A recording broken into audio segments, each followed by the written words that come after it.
Obligaciones. Andrés Rivera. Hasta ahora recuerdo aquella tarde en que al pasar por el malecón divisé en un pequeño basural un objeto brillante. Con una curiosidad muy explicable en mi temperamento de coleccionista, me agaché y después de recogerlo lo froté contra la manga de mi saco. Así pude observar que se trataba de una menuda insignia de plata, atravesada por unos signos que en ese momento me parecieron incomprensibles. Me la eché al bolsillo y sin darle mayor importancia al asunto, regresé a mi casa.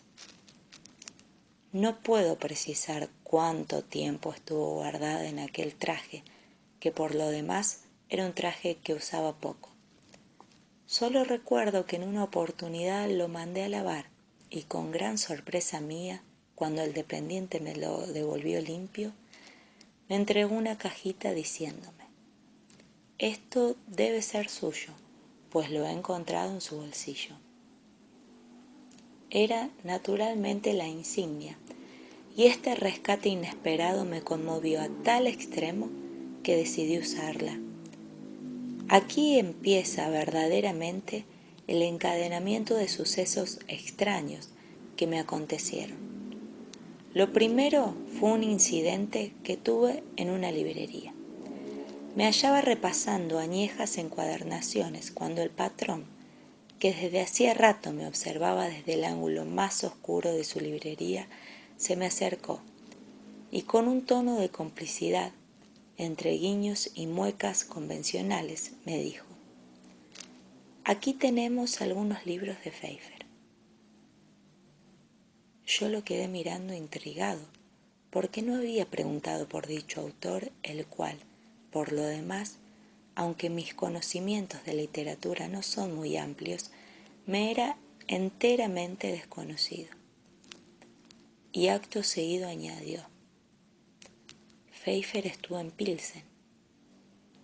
Como yo no saliera de mi estupor, el librero terminó con un tono de revelación, de confidencia definitiva. Debe usted saber que lo mataron. Sí, lo mataron de un bastonazo en la estación de Praga.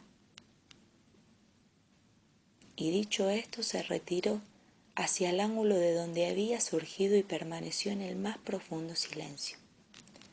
Yo seguí revisando algunos volúmenes maquinalmente, pero mi pensamiento se hallaba preocupado en las palabras enigmáticas del librero. Después de comprar un librito de mecánica salí desconcertado del negocio. Durante algún tiempo estuve razonando sobre el significado de dicho incidente, pero como no pude solucionarlo, acabé por olvidarme de él.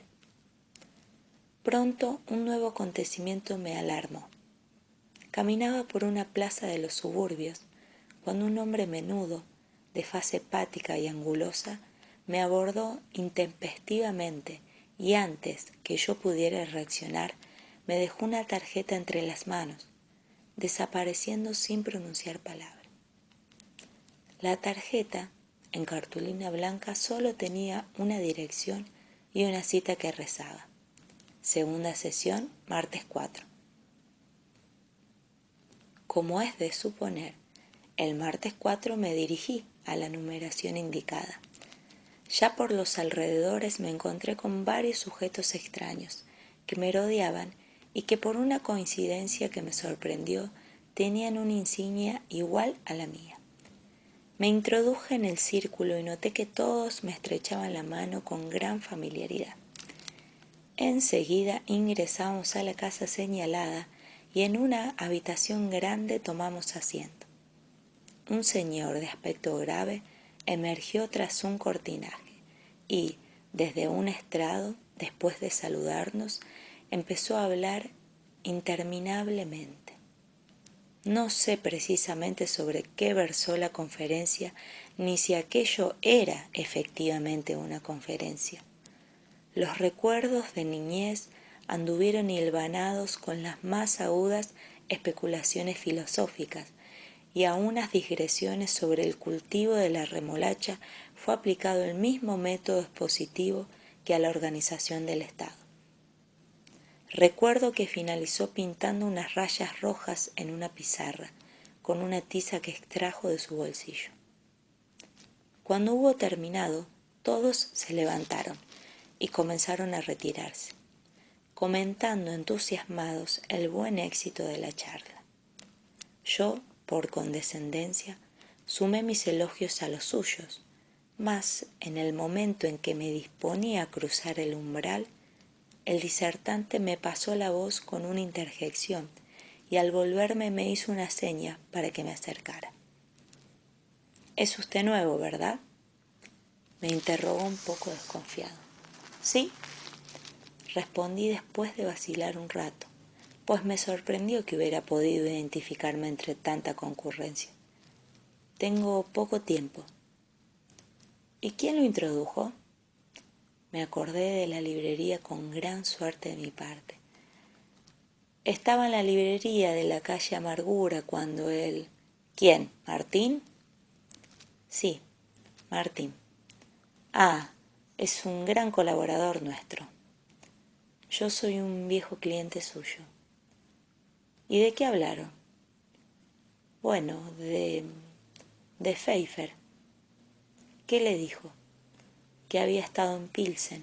En verdad, yo no lo sabía. ¿No lo sabía? No, repliqué con la mayor tranquilidad. ¿Y no sabía tampoco que lo mataron de un bastonazo en la estación de Praga? Eso también me lo dijo. Ah, fue una cosa espantosa para nosotros. En efecto, confirmé, fue una pérdida irreparable. Mantuvimos luego una charla ambigua y ocasional llena de confidencias imprevistas y de alusiones superficiales, como las que sostienen dos personas extrañas que viajan accidentalmente en el mismo asiento de un ómnibus. Recuerdo que mientras yo me afanaba en describirle mi operación de las amígdalas, él, con grandes gestos, proclamaba la belleza de los paisajes nórdicos. Por fin, antes de retirarme, me dio un encargo que no dejó de llamarme la atención.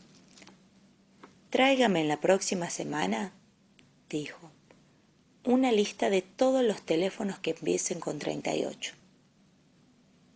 Prometí cumplir lo ordenado y antes del plazo concebido concurrí con la lista. «Admirable», exclamó, «trabaja usted con rapidez ejemplar». Desde aquel día cumplí una serie de encargos semejantes de lo más extraños. Así, por ejemplo, tuve que conseguir una docena de papagayos a los que ni más volví a ver. Más tarde fui enviado a una ciudad de provincia a levantar un croquis del edificio municipal. Recuerdo que también me ocupé de arrojar cáscaras del plátano en la puerta de algunas residencias escrupulosamente señaladas, de escribir un artículo sobre los cuerpos celestes que nunca vi publicado, de adiestrar a un mono con gestos parlamentarios y aún de cumplir ciertas misiones confidenciales, como llevar cartas que jamás leí o espiar a mujeres exóticas que generalmente desaparecían sin dejar rastros. De este modo, poco a poco, fui ganando cierta consideración. Al cabo de un año, en una ceremonia emocionante, fui elevado de rango. «Ha ascendido usted un grado», me dijo el superior de nuestro círculo, abrazándome efusivamente. Tuve entonces que pronunciar una breve alocución en la que me referí en términos vagos a nuestra tarea común, no obstante lo cual fui aclamado con estrépito. En mi casa, sin embargo, la situación era confusa. No comprendían mis desapariciones imprevistas, mis actos rodeados de misterio, y las veces que me interrogaron evadí las respuestas porque, en realidad, no encontraba una satisfactoria. Algunos parientes me recomendaron incluso que me hiciera revisar por un alienista, pues mi conducta no era precisamente la de un hombre sensato. Sobre todo, recuerdo haberlos intrigado mucho un día que me sorprendieron fabricando una gruesa de bigotes postizos, pues había recibido dicho encargo de mi jefe. Esta beligerancia doméstica no impidió que yo siguiera dedicándome con una energía que ni yo mismo podía explicarme a las labores de nuestra sociedad. Pronto fui relator, tesorero, adjunto de conferencias, asesor administrativo, y conforme me iba sumiendo en el seno de la organización, aumentaba mi desconcierto, no sabiendo si me hallaba en una secta religiosa o en una agrupación de fabricantes de paños. A los 3 años me enviaron al extranjero. Fue un viaje de lo más intrigante. No tenía yo un céntimo. Sin embargo, los barcos me brindaban sus camarotes. En los puertos había siempre alguien que me recibía y me prodigaba atenciones, y los hoteles me obsequiaban sus comodidades sin exigirme nada.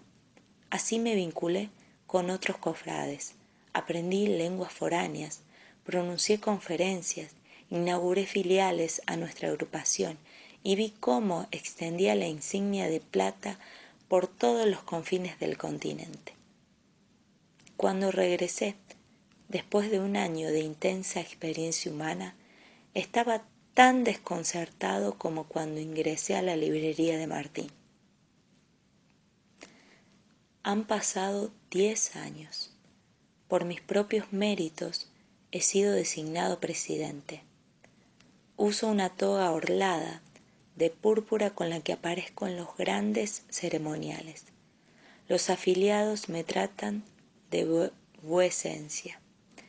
Tengo una renta de $5.000, casas en los balnearios, sirvientes con librea que me respetan y me temen, y hasta una mujer encantadora que viene a mí por las noches sin que yo la llame.